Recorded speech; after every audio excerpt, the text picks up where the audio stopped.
हरे कृष्ण मित्रों, कैसे हैं आप सब। आप सभी का बहुत बहुत स्वागत है मेरे YouTube चैनल पर। तो आज हम बात करने वाले हैं सन 2025 की खटतिला एकादशी। सन 2025 की खटतिला एकादशी अर्थात माघ मास के कृष्ण पक्ष की एकादशी, जनवरी माह की दूसरी एकादशी। तो आइए जानते हैं कि खटतिला एकादशी का व्रत हमें किस दिन धारण करना है, व खटतिला एकादशी के व्रत में हमें क्या दान करना चाहिए। खटतिला एकादशी का व्रत का जो पारायण होता है तो हमें किससे करना चाहिए, तुलसी दल से, दूध से या फिर तिल से। तो देरी न करते हुए भगवान श्री विष्णु का नाम लेते हुए आज हम आपको बताने वाले हैं कि खटतिला एकादशी का व्रत किस प्रकार से करना है।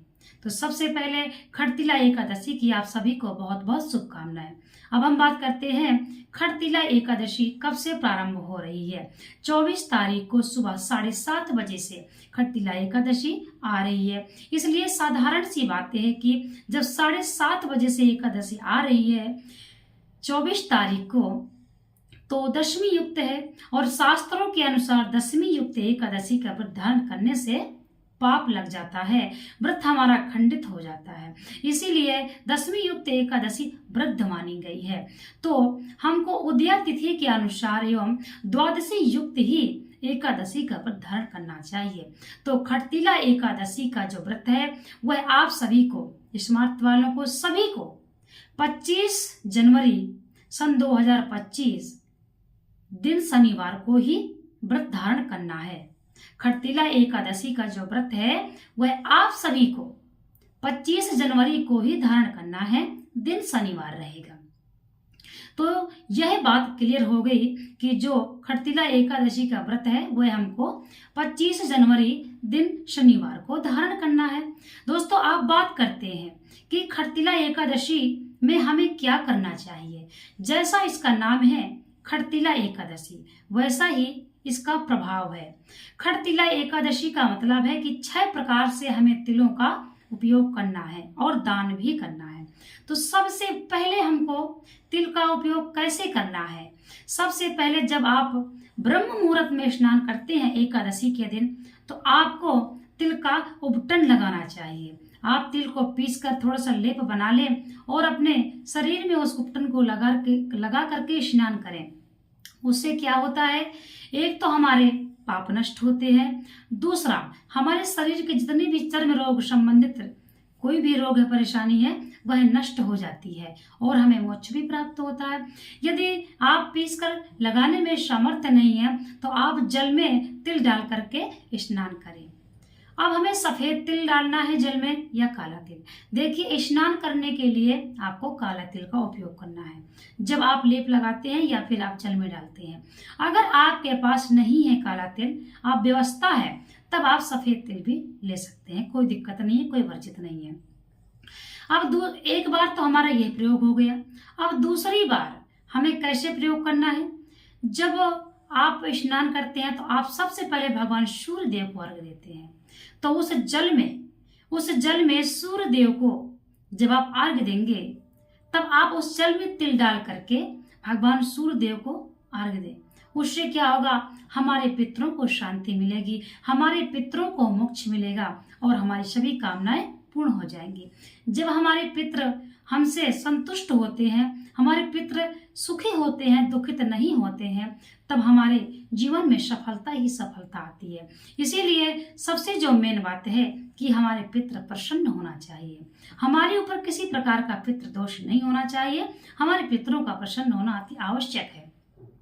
अब 2 बार प्रयोग हो गया आपका तिल का। अब तीसरी बार हमको कैसे प्रयोग करना है। देखिए, जो भी आप भगवान को नैवेद्य अर्पित करते हैं एकादशी के दिन, उसमें आप घर में खुद से दूध की मिठाइयाँ बनाएं और आप बर्फी बनाएं, लड्डू बनाएं, पेड़ा बनाएं, कुछ भी बनाएं, उसमें आप तिल मिक्स कर लें और उसी का भगवान को भोग लगाएं। वो हो गया आपका तीसरी बार का प्रयोग। अब हमको चौथी बार कैसे प्रयोग करना है। जब आप किसी मंदिर में जाते हैं, शिवालय में जाते हैं, यह भगवान विष्णु का, नारायण का मंदिर है, भगवान शिव का मंदिर है, तब आप वहां भी अपने जल में तिल डाल लें, वहां भी भगवान को तिल अर्पित करें। और जब आप कथा सुनेंगे, पढ़ेंगे, भगवान की पूजा करेंगे, तब भी आपको भगवान को तिल अर्पित करना है। भगवान श्री गणेश को तिल अर्पित करना है और भगवान नारायण को, भगवान शिव को भी अर्पित कर, क्योंकि एकादशी के दिन हमको चावल तो भगवान को अर्पित नहीं करना है, तो वैसे भी हम तिल को ही अर्पित करते हैं। इसलिए ये खासकर खट्टिला एकादशी है, इसलिए हम तिल ही अर्पित करेंगे। अब चौथी बार जो आपका प्रयोग है, तीसरी बार है, चौथी बार जो भी है, हम आपको प्रयोग समझा रहे हैं कि आप कितनी तरह से खट्टिला एकादशी में तिल का प्रयोग कर सकते हैं। आपको तिल का ही हवन करना है, आपको तिल का ही हवन करना है।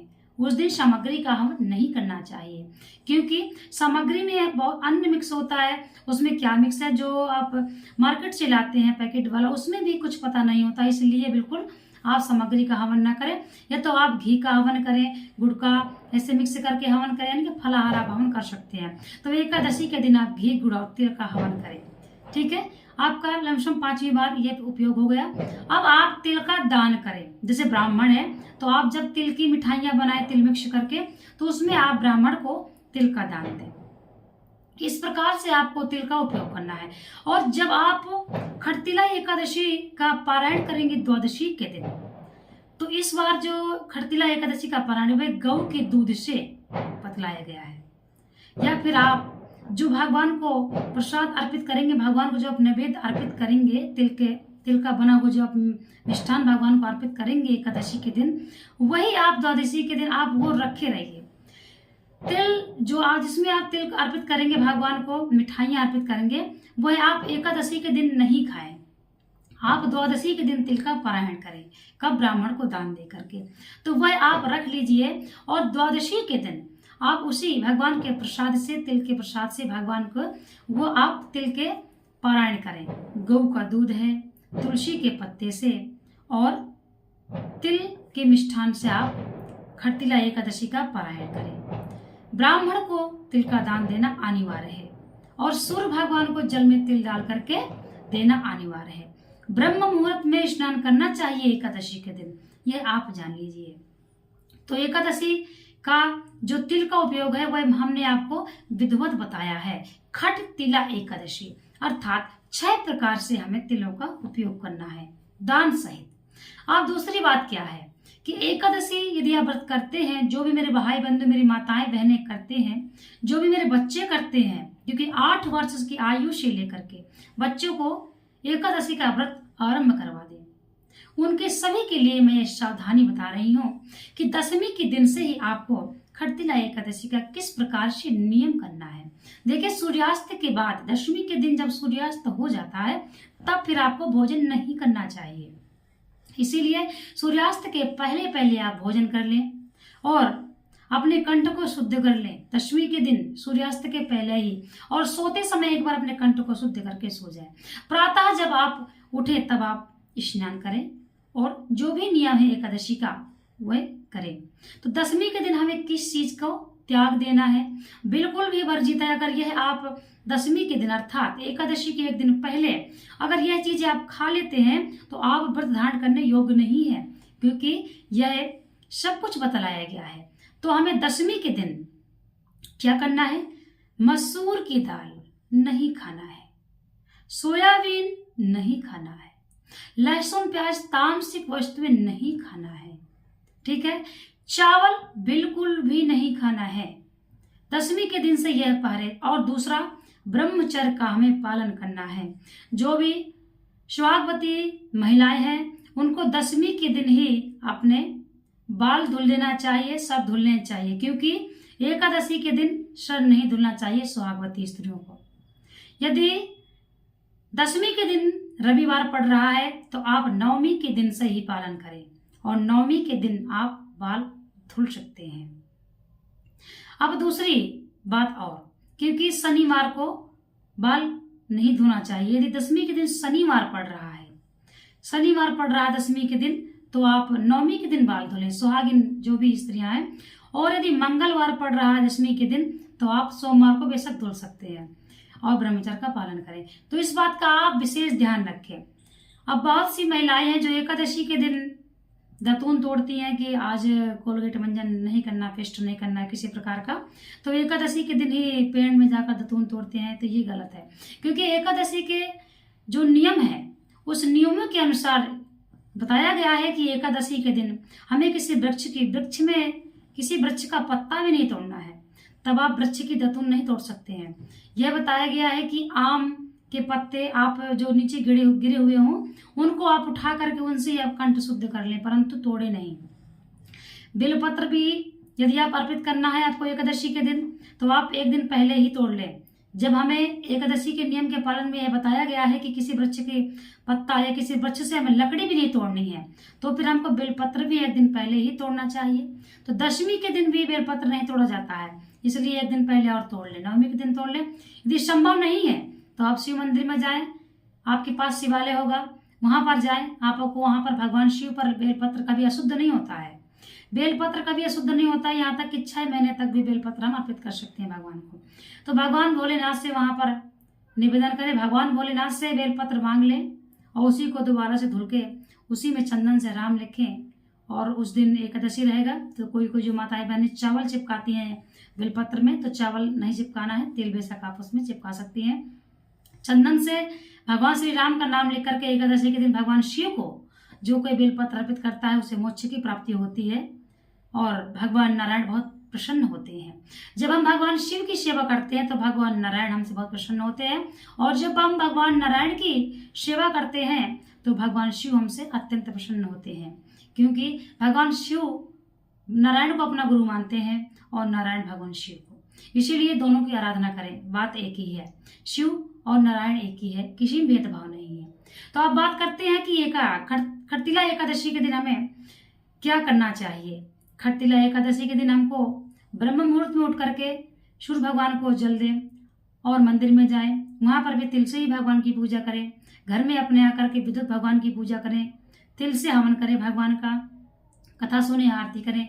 और दिन में हमको नारायण के 12 अक्षर का मंत्र है जो ओम नमो भगवते वासुदेवाय, इस मंत्र का दिन भर हमको जाप करना है।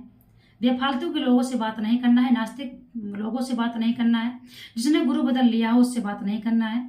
नास्तिक वे होते हैं जो भगवान को नहीं मानते, धर्म को नहीं मानते हैं, और जिसने अपना धर्म बदल लिया हो उससे भी बात नहीं करना है। इस बात का ध्यान रखें। इन बातों का ध्यान नहीं रखेंगे तो आपका व्रत खंडित हो जाएगा। यदि गलती से भूल से आप किसी से ऐसे लोगों से आप बात कर लेते हैं तो आप इस बात का ध्यान करें, आके स्नान करें और भगवान सूर्यदेव के सामने क्षमा मांगे और भगवान नारायण से क्षमा मांगे, ये बताया गया है। तो इन लोगों से आप बात ना करें, ध्यान रखें। और किसी के घर का खाए पिए ना, जैसे एकादशी का व्रत है, आप किसी के घर जाते हैं, चाय पी लेते हैं, कुछ भी ऐसा नहीं करना है। अपने ही घर का जल पिए और अपने ही घर में जो भी खाए पिए, जो फलाहार करते हैं आप अपने ही घर में। यहाँ तक भी बताया गया है कि जो हम एकादशी का व्रत धारण करते हैं तो द्वादशी के दिन भी हमको किसी के यहाँ का कुछ नहीं खाना चाहिए, चाहे बेशक आपका कितना भी प्रिय मित्र हो। इस बात का ध्यान दें। और खरतिला एकादशी के दिन आपको रात्रि में भी जागरण करना चाहिए। ऐसा करने से भगवान नारायण प्रसन्न होते हैं, आपके पितरों को मुक्ति मिलती है, आपको मोक्ष प्राप्त होता है, आपके ब्रह्म हत्या जैसे पाप भी नष्ट होते हैं। ऐसा है खरतिला एकादशी का प्रभाव। तो यदि मेरी वीडियो आपको अच्छी लगी हो तो कृपया सब्सक्राइब करें, क्योंकि आगे आने वाली एकादशी के बारे में भी हम बताएंगे, तो उसकी भी जानकारी आप तक पहुंच सके। कृपया लाइक करें, शेयर करें। तो इसी बात पर हम भगवान श्री हरि विष्णु का नाम लेते हुए सभी को राधे राधे।